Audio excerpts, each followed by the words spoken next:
The story of television. Television became available in experimental forms in the late 1920s, and after World War II, an improved form of black and white TV broadcasting became popular in the United States and Britain. In 1927, an American scientist, Philo Farnsworth, made the first electronic television system and filed a patent for it that same year. His camera tube design was known as the image dissector. Like Nikola Tesla, he was ahead of his time. At just 14 years old, he had already established the basic principles of electric television. Farnsworth's invention was intended by its creator to educate people through cultural and sports programs, to bring more understanding to the world of sheer beauty of our different cultures, habits, and beliefs, in order to settle the world's problems and bring people together. According to his wife, Pem Farnsworth, Philo saw television as a marvelous teaching tool. There would be no excuse for illiteracy. Parents could learn along with their children. News and sporting events could be seen as they were happening in real time, and we would be able to see and learn about people in other countries and lands all over the world. Differences could be settled around conference tables without going to war. Unfortunately, the television was swiftly used for other purposes that certainly did not comply with those of its inventor. People were not being educated through his invention, nor had the world's problems been settled because of it. Sadly, according to his son Kent, Farnsworth felt that he had created a monster, and he felt that people wasted too much of their lives watching television. He was reported to have prohibited the viewing of his very own invention in his own home, saying, "There's nothing worthwhile on it, and we are not going to watch it in this household, and I don't want it in your intellectual diet." Sadly, Farnsworth died on March 11, 1971, without seeing the realization of his invention used in the way he had both intended and envisioned. Farnsworth's device is now being used to control the perceptions of billions of people all over the entire planet.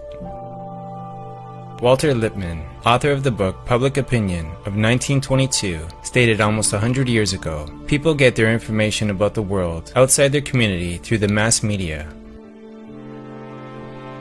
He continued to state, "Ours is a problem in which deception has become organized and strong, where truth is poisoned at its source, one in which the skill of the shrewdest brains is devoted to misleading a bewildered people."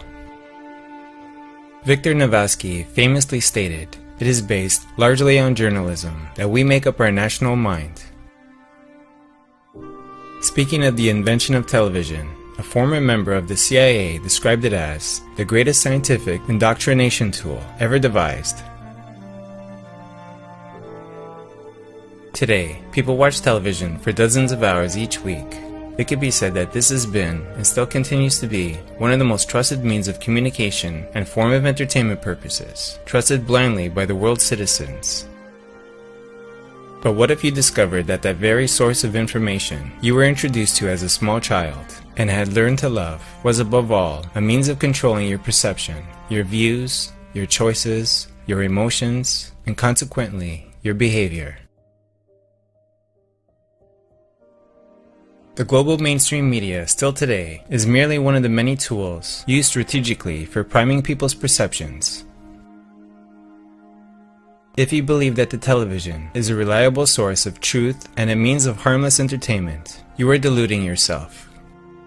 What if that source was a hidden means to controlling the way you visualize, perceive or predict, and even conduct your life without you even knowing it, pulling you into a web of lies, manipulating your everyday life? The very device that every household learned to love and adore for family gatherings the world over has been, and is to this day, a means for influencing public opinion on government issues, for political influence, economic control, agenda setting, personal profiling, and opinion shaping. Thus controlling our very perceptions through psychological tactics such as heuristic availability, priming, framing, stereotype activation, exemplification, and of course, subliminal programming as a means for mind control. Never watch the television. It becomes you and you become it. Ever notice that the root of the very word government actually means to govern the mind? Mente means mind in Italian. Most of our language is based on Latin and Greek. But think of the phrase, all roads lead to Rome. Interesting that tele in Italian means web. Television is exactly what it says it is, a very web of lies, and we have been played like a pawn in a chess game.